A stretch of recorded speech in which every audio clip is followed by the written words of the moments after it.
Guys welcome to curious.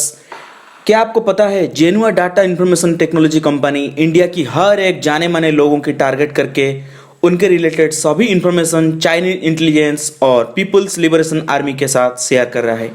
ये list में PM Narendra Modi, president of India से लेकर इंडिया की daily news even recruitment post की डेजिग्नेशन भी शामिल है। सभी details social media, newspapers, bidding documents जैसी पब्लिक डोमेन से कलेक्ट किया जा रहा है। आप बोल सकते हैं हम जो भी ऐप्स यूज कर रहे हैं वो सभी ऐप्स हमारी डाटा को थर्ड पार्टी को बेच के ही वेल जनरेट करते हैं। इसमें सीरियसनेस क्या है? जेनुआ डाटा इंफॉर्मेशन कंपनी ये डाटाबेस थर्ड पार्टी को बेच कर तो पैसा कमाएगा, पर अलार्मिंग ये है कि ये सभी डाटा को चाइना इंडिया के अगेंस्ट हाइब्रिड वारफेयर में यूज करेगा, क्योंकि 21st सेंचुरी में मिलिट्री वारफेयर की जगह हाइब्रिड वारफेयर और साइबर वारफेयर ले चुका है। तो दोस्तों चले जानते हैं हाइब्रिड वारफेयर क्या होता है, जेनुआ कंपनी ये डाटा को कैसे चोरी कर रहा है और क्या है इंडिया की कोई लॉ की वायोलेशन करता है। If you are new to this channel then subscribe and hit the bell icon for the latest updates. So what is hybrid warfare? Hybrid warfare term 1999 के बाद ही सामने आया था, जब चाइना की पीपल्स लिबरेशन आर्मी की कुयाओ लियांग एंड वांग सियांग सुई नाम की दो कॉलोनियल के द्वारा मिलिट्री स्ट्रैटेजी को लेकर ऑन रेस्ट्रिक्टेड वारफेयर नाम की एक बुक पब्लिश किया गया था। ये बुक की मेन पर्पस था कि एक टेक्नोलॉजिकली सुपीरियर कंट्री को मिलिट्री वारफेयर के बदले और किस तरह से हराया जा सकता है। Unlike military warfare, hybrid warfare में एक देश को अपनी सोल्जर के साथ साथ काफी कुछ हराना पड़ सकता है।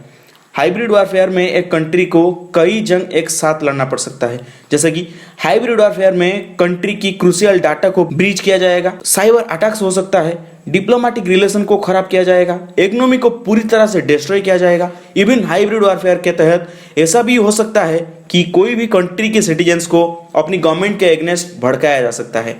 इसी से ही पता चलता है कि हाइब्रिड वारफेयर मिलिट्री वारफेयर से कितना घातक हो सकता है। यानी एक देश को अपनी ओपोनेंट कंट्री के साथ लड़ने के साथ साथ अपनी इंटरनल सिस्टम से भी लड़ना पड़ सकता है।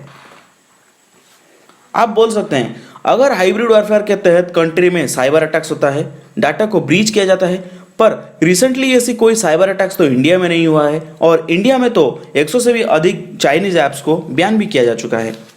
दोस्तों जेनुआ डाटा इंफॉर्मेशन टेक्नोलॉजी जैसी चाइनीज कंपनी सिर्फ ऐप्स और साइबर अटैक से डाटा चोरी नहीं करते हैं या फिर सिर्फ डाटा ही चोरी नहीं करते हैं।